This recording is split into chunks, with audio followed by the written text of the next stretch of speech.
흐트러진 호텔 침대 시트 위에 저는 홀로 누워 있었습니다. 옆자리의 온기는 아직 채가 시지 않았는데 그 온기의 주인은 이제 막 욕실에서 나왔습니다. 문이 열리고 희미한 수증기와 함께 그의 냄새가 비누 냄새와 뒤섞인 그 남자의 체향이 다시 방 안을 채웁니다. 저는 눈을 감은 채 이 모든 것이 꿈이기를 바랐습니다. 하지만 제 코끝을 간지럽히는 낯선 향기와 피부에 소름처럼 달라붙는 시트의 서늘한 감촉 그리고 심장에서 발끝까지 맥동치는 이 낯선 흥분과 죄책감이 소용돌이가 이것이 지독한 현실임을 증명하고 있었습니다. 저는 그의 아내가 아닙니다.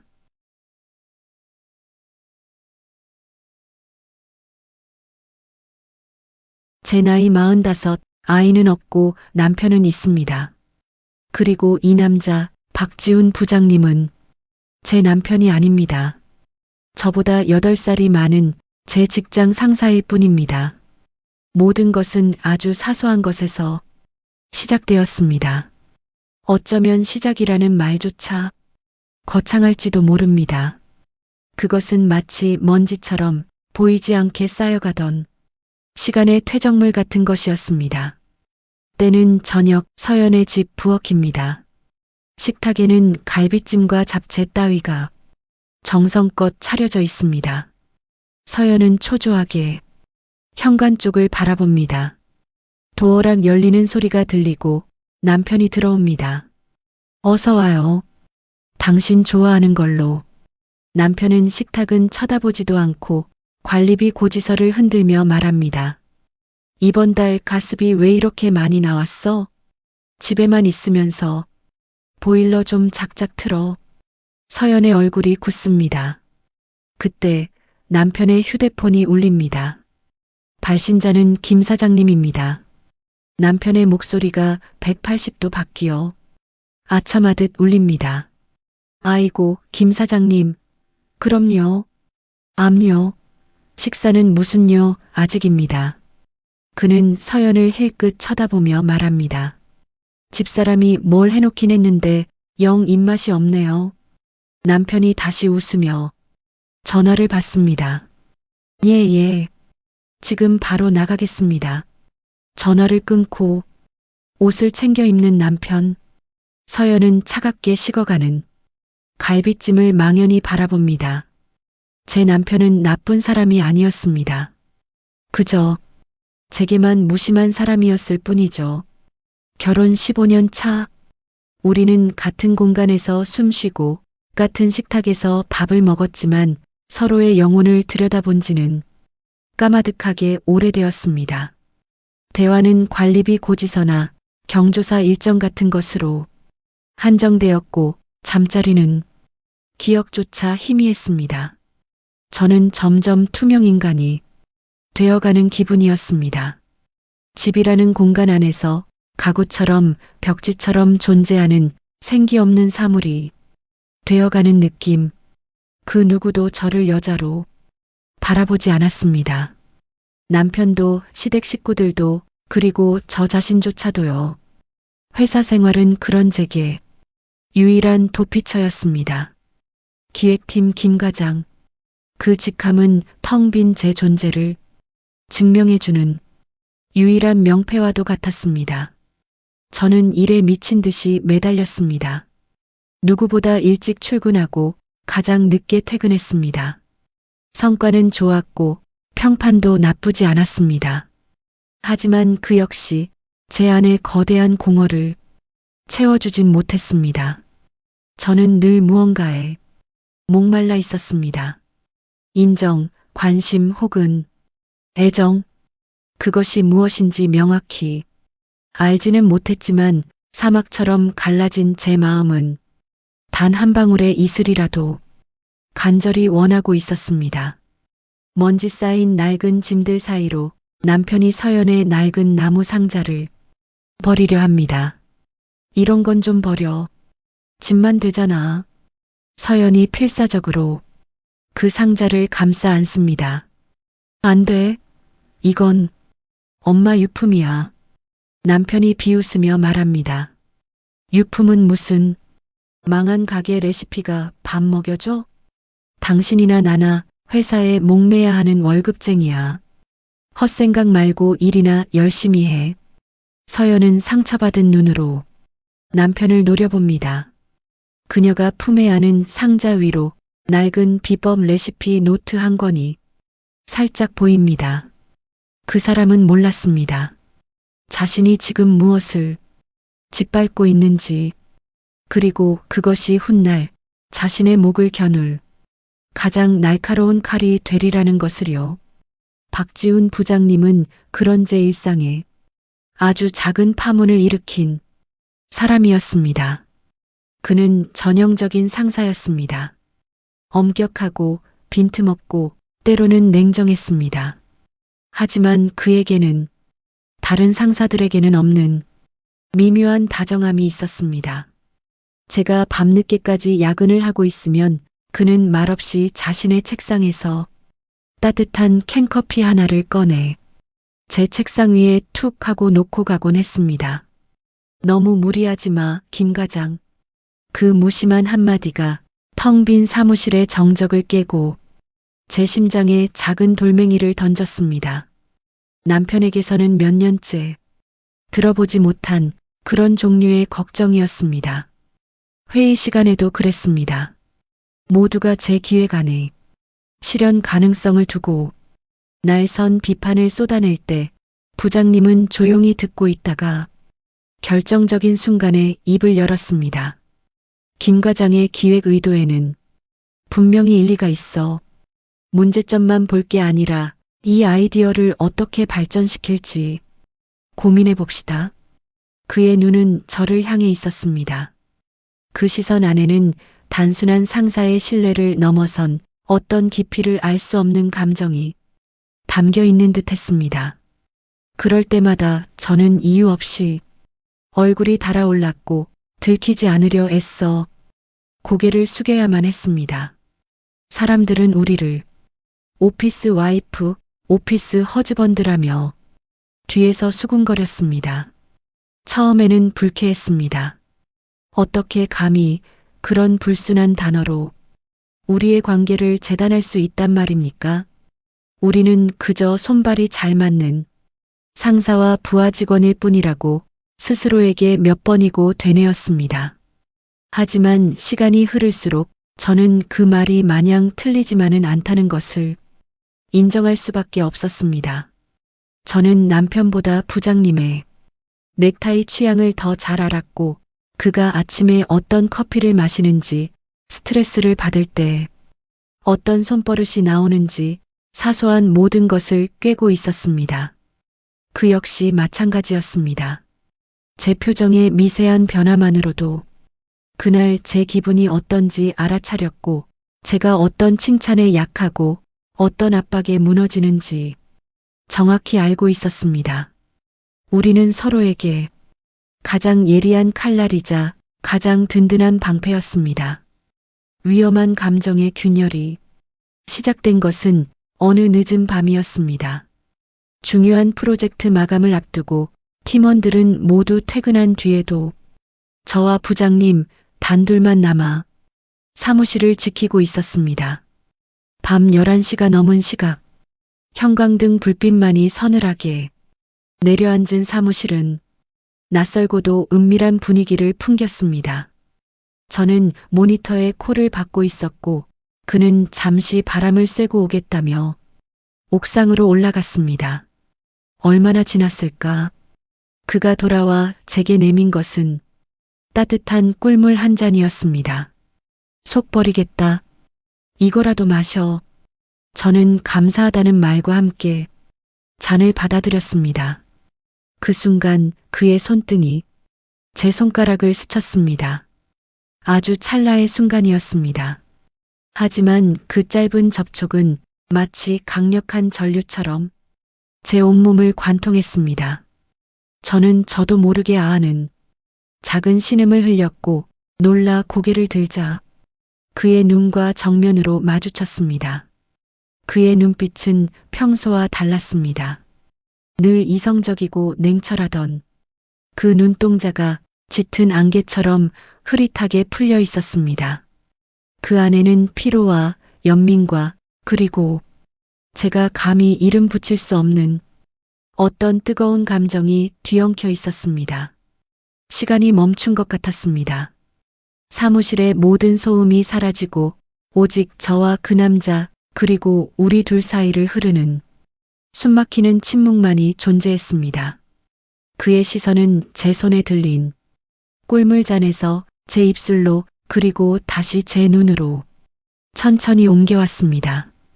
그 시선의 이동을 따라 제 몸이 속수무책으로 달아올랐습니다. 이러면 안 된다. 머릿속에서 경고음이 울렸습니다. 저는 유부녀고 이 남자는 제 상사입니다. 우리에겐 각자의 가정이 있고 지켜야 할 선이라는 것이 있었습니다. 저는 황급히 시선을 피하며 꿀물을 한 모금 마셨습니다. 뜨거운 액체가 식도를 타고 내려가며 타는 듯한 제 속을 더욱 휘젓는 것 같았습니다. 먼저 들어가 보겠습니다, 부장님.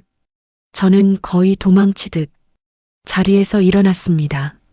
심장이 미친 듯이 뛰고 있었습니다. 뒤에서 그의 나직한 목소리가 들려왔습니다. 서연 씨, 그는 단 한 번도 저를 이름으로 부른 적이 없었습니다. 늘 김 과장이었을 뿐입니다. 그가 제 이름을 부르는 순간 제가 그토록 필사적으로 지키려 했던 마지막 방어선이 무너져 내리는 소리가 들렸습니다. 저는 차마 뒤돌아보지 못했습니다. 그의 얼굴을 보면 제 안에 꾹꾹 눌러 담아두었던 위험한 감정들이 본물처럼 터져나올 것만 같았습니다. 저는 대답 없이 사무실을 빠져나왔습니다. 차가운 밤 공기가 폐부 깊숙이 스며들었지만 타오르는 제 몸의 열기는 식을 줄을 몰랐습니다. 그날 밤 저는 남편의 등 뒤에서 뜬 눈으로 밤을 새웠습니다.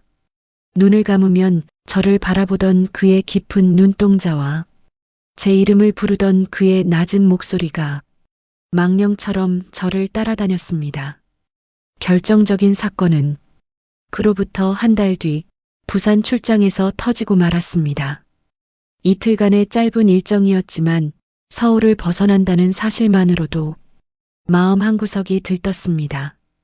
일상에서의 해방감 그리고 그와 단둘이 떠나는 출장이라는 은밀한 기대감이 뒤섞여 있었습니다. KTX 옆자리에 나란히 앉아 부산으로 내려가는 내내 우리는 평소와 다른 대화를 나누었습니다. 업무 이야기는 거의 하지 않았습니다. 대신 좋아하는 영화나 음악, 어린 시절의 추억 같은 지극히 사적인 이야기들이 오갔습니다. 저는 그의 의외의 모습들을 발견했습니다. 냉철한 부장님의 모습 뒤에 숨겨진 고전 영화를 보며 눈물 짓는 감성적인 남자, 딸의 편지를 지갑 속에 고이 간직하고 다니는 평범한 아버지의 모습. 그 역시 일에만 미쳐있는 김 과장이 아닌 이서연이라는 한 여자의 내면을 흥미롭게 들여다보는 듯 했습니다. 창밖으로 스쳐 지나가는 풍경들처럼 우리의 관계도 정해진 궤도를 이탈해 걷잡을 수 없는 속도로 달려가고 있었습니다. 출장 첫날의 업무는 성공적으로 끝났습니다. 긴장이 풀리자 피로가 몰려왔습니다. 저녁 식사를 겸해 해운대의 한 횟집에서 술잔을 기울였습니다. 바다 냄새가 섞인 짭조름한 바람이 불어왔고 파도 소리가 배경음악처럼 깔렸습니다. 술이 들어가자 우리는 더욱 대담하고 솔직해졌습니다. 그는 자신의 결혼 생활에 대해 털어놓았습니다. 오래전의 사랑이라는 감정은 식어버렸고 자식들 때문에 의무감으로 살고 있다는 어디서나 들을 법한 흔한 이야기였습니다. 하지만 그의 입을 통해 듣는 그 이야기는 마치 제 이야기인 것처럼 가슴에 박혔습니다. 그의 외로움의 무게가 고스란히 느껴졌습니다. 그 순간 저는 깨달았습니다. 저만 그를 동경하고 있었던 것이 아니라는 것을, 그 역시 저와 같은 종류의 결핍과 외로움을 견디며 살아가고 있었다는 것을, 우리는 서로의 눈에서 자신의 모습을 발견한 것입니다. 서연 씨는 행복합니까? 그의 돌발적인 질문에 저는 순간 말을 잃었습니다. 행복? 그 단어를 생각해 본 지가 언제였던가. 저는 그저 하루하루를 견디고 살아남고 있었을 뿐입니다. 제 침묵이 어떤 의미인지 그는 이미 알고 있다는 듯 씁쓸하게 웃었습니다. 그리고는 제 술잔에 조용히 술을 채워주었습니다. 너무 늦었네. 이만 들어갑시다. 그가 자리에서 일어섰을 때 저는 이미 세상이 빙글빙글 도는 것처럼 취해 있었습니다. 밤바다를 따라 호텔로 걸어가는 길, 우리는 아무 말도 하지 않았습니다. 하지만 침묵은 그 어떤 대화보다도 더 무겁고 더 많은 의미를 담고 있었습니다. 어깨가 스칠 때마다, 숨결이 닿을 때마다 온몸의 신경세포가 곤두서는 것 같았습니다. 호텔 복도에 들어서자 인적이 끊긴 긴 복도가 마치 우리 둘만을 위해 준비된 비밀스러운 무대처럼 느껴졌습니다. 우리 방은 바로 옆이었습니다. 각자의 방문 앞에서 우리는 마주 섰습니다. 이제 헤어져야 할 시간, 안전한 현실로 돌아가야 할 순간이었습니다. 오늘 수고 많았습니다. 김 과장도. 하지만 우리는 움직이지 않았습니다. 자석처럼 서로에게서 눈을 뗄 수가 없었습니다. 그의 시선이 제 얼굴에 머물렀습니다. 술기운에 상기된 제 뺨을, 살짝 떨리고 있는 제 입술을 그는 마치 처음 보는 사람처럼 오랫동안, 아주 오랫동안 바라보았습니다. 그리고 그가 천천히 손을 뻗었습니다. 저는 숨을 멈췄습니다. 그의 커다란 손이 제 뺨을 부드럽게 감쌌습니다. 그의 손은 따뜻하고 조금 거칠었습니다. 그 온기가 제 피부를 통해 심장까지 전달되는 것 같았습니다. 이러면 안 되는 거 아는데, 그가 거의 속삭이듯 말했습니다. 그의 목소리는 짙은 갈증에 잠겨 있었습니다. 저 역시 마찬가지였습니다. 머릿속에서는 안 되라고 소리치고 있었지만 제 몸은, 제 영혼은 그의 손길을 갈망하고 있었습니다. 15년간 굳게 닫혀있던 제 마음의 빗장이 그의 단 한 번의 손길에 허무하게 풀려버리고 말았습니다. 저는 대답 대신 천천히 눈을 감았습니다. 그것은 암묵적인 동의였습니다. 돌이킬 수 없는 강을 건너도 좋다는 위험한 허락이었습니다. 그의 얼굴이 가까워지는 것이 느껴졌습니다. 그의 숨결에서 섞여 나오는 옅은 술 냄새와 그의 몸에서 풍기는 짙은 남자의 향기가 제 모든 이성을 마비시켰습니다. 그리고 그의 입술이 제 입술에 닿았습니다. 그것은 불꽃처럼 뜨겁고 예상보다 훨씬 부드러웠습니다. 저는 그의 목을 감싸 안았습니다. 더 이상 망설임은 없었습니다. 죄책감도 두려움도 그 순간만큼은 모두 잊었습니다. 오직 이 남자와 저, 그리고 서로의 존재를 확인하고픈 맹목적인 욕망만이 전부였습니다. 그가 제 허리를 감싸 안고 자신의 방문을 열었습니다. 딸깍하는 소리와 함께 문이 닫히는 순간 세상과 저 사이의 문도 함께 닫혔습니다. 호텔방의 정막이 흐릅니다. 욕실 문이 열리고 허리에 수건 한 장만 두른 그가 걸어 나왔습니다. 젖은 머리카락에서 물방울이 뚝뚝 떨어져 그의 다부진 어깨를 적십니다. 저는 이불을 끌어당겨 벌거벗은 제 몸을 황급히 가렸습니다. 밤의 열기는 온데간데 없고 차갑고 어색한 공기만이 우리 사이에 흘렀습니다. 그는 침대맡에 걸터 앉았습니다. 그리고는 아무 말 없이 담배를 꺼내 물었습니다. 라이터를 켜는 찰칵 소리가 유난히 크게 방 안을 울렸습니다. 저는 그가 무슨 말을 해주길 바랐습니다. 이 지독한 현실을 부정해주거나 아니면 차라리 비난해주기를. 하지만 그는 그저 연기만을 깊게 빨아들였다. 뱉어낼 뿐이었습니다. 연기가 방 안에 자욱하게 퍼져나갔습니다. 그 연기 너머로 보이는 그의 얼굴은 무슨 생각을 하는지 도무지 읽을 수가 없었습니다. 결국 침묵을 깬 것은 저였습니다.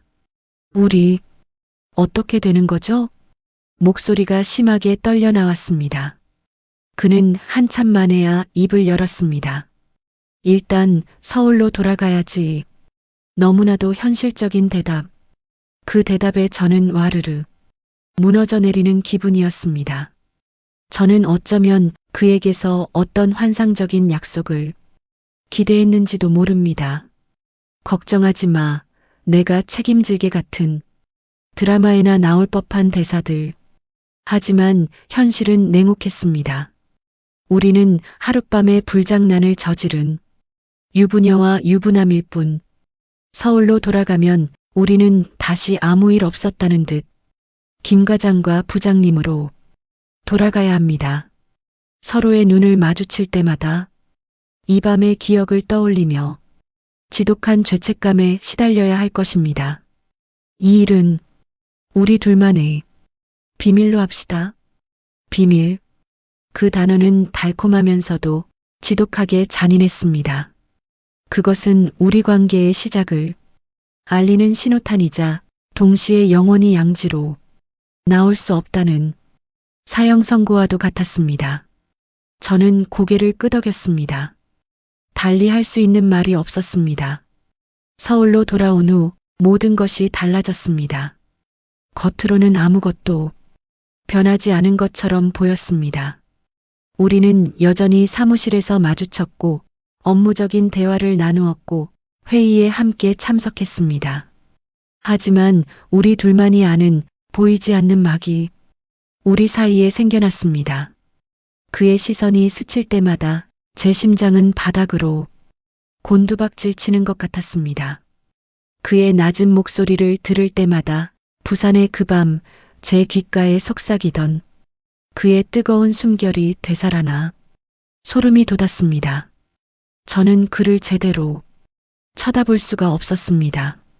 제 눈빛에서, 제 표정에서 우리의 비밀이 새어나갈까봐 두려웠습니다. 하지만 두려움과 동시에 저는 전에 없던 생기를 느끼고 있었습니다. 오랫동안 흑백 사진 같았던 제 일상에 아주 옅게나마 색채가 돌기 시작한 것입니다. 아침에 눈을 뜨면 그를 볼 수 있다는 생각에 가슴이 설렜습니다. 무슨 옷을 입을지, 어떤 화장을 할지 고민하는 제 모습이 낯설었습니다. 그것은 더 이상 남편을 위한 것이 아니었습니다. 오직 그에게 여자로 보이고 싶다는 위험하고도 순수한 욕망이었습니다. 그가 무심코 던지는 칭찬 한마디에 하루 종일 세상을 다 가진 것처럼 행복했고, 그가 다른 여직원과 웃으며 이야기하는 모습에는 지독한 질투심에 사로잡혔습니다. 저는 마치 처음 사랑에 빠진 소녀처럼 굴고 있었습니다. 45에 남편이 있는 여자가 우리의 비밀스러운 관계는 점점 더 대담하고 깊어졌습니다. 처음에는 눈빛을 교환하는 것만으로도 심장이 터질 것 같았지만 인간의 욕심은 끝이 없는 법이었습니다. 아무도 없는 비상계단에서의 짧은 입맞춤, 퇴근길, 주차장에서 스치듯 잡았던 손, 그런 찰나의 순간들이 마약처럼 저를 중독시켰습니다. 우리는 회사 기밀 문서를 다루듯 우리의 관계를 철저하게 비밀에 붙였습니다. 서로에게 보내는 메시지는 암호처럼 짧았고 통화는 거의 하지 않았습니다. 하지만 그 짧은 신호들 속에서 우리는 서로의 마음을 읽었습니다. 옥상, 자료실, 3번 창고. 그것은 우리만이 아는 미래의 장소였습니다. 그 좁고 어두운 공간에서 나누는 짧은 대화와 급한 스킨십은 짜릿한 쾌감과 동시에 깊은 자기 혐오를 안겨주었습니다. 언제까지 이렇게 해야 해요? 어느 날 그의 차 안에서 제가 물었습니다. 우리는 야근을 핑계로 회사 근처의 한적한 공원 주차장에 차를 세워두고 있었습니다. 어둠이 내려앉은 차 안은 우리의 작은 왕국이자 동시에 감옥이었습니다. 그는 대답 대신 제 손을 잡고 운전대에 가만히 이마를 기댔습니다. 그의 지친 어깨가 가늘게 떨리고 있었습니다. 미안하다, 서연아. 나 같은 놈 때문에 너까지 힘들게 해서. 그가 처음으로 제게 사과했습니다. 저는 그의 어깨를 감싸 안았습니다. 부장님 탓 아니에요. 이건 제 선택이었어요. 틀린 말이 아니었습니다. 그가 저를 강요한 것은 아무것도 없었습니다. 이 위험한 불길에 뛰어든 것은 결국 저 자신이었습니다. 제 안의 외로움과 결핍이 그를 향한 갈증을 만들어낸 것입니다. 우리는 한참 동안 그렇게 서로를 안고 있었습니다. 서로의 상처를 핥아주는 두 마리의 짐승처럼 우리는 서로에게 구원이자 동시에 파멸이었습니다. 시간이 흐를수록 죄책감은 점점 무뎌지고 욕심은 눈덩이처럼 불어났습니다. 저는 더 이상 찰나의 만남에 만족할 수 없었습니다. 그를 온전히 소유하고 싶었습니다. 그의 아침과 저녁을, 그의 주말과 휴일을, 그의 인생 전부를 갖고 싶었습니다. 남편의 얼굴을 볼 때마다 견딜 수 없는 죄책감과 동시에 알 수 없는 분노가 치밀었습니다. 왜 당신은 나를 이렇게 외롭게 만들었는가? 왜 당신은 나를 여자로 바라봐주지 않았는가? 제 분류는 어쩌면 당신에 대한 가장 잔인한 복수일지도 모른다고 저는 그렇게 스스로를 정당화했습니다. 하지만 현실의 벽은 높고 견고했습니다. 우리는 각자의 가정을 깰 용기가 없었습니다. 이 모든 것을 버리고 서로에게 달려갈 만큼 우리의 사랑은 순수하지도 용감하지도 못했습니다. 우리의 관계는 결국 현실이라는 굳건한 땅 위에 피어난 위태로운 독버섯 같은 것이었습니다.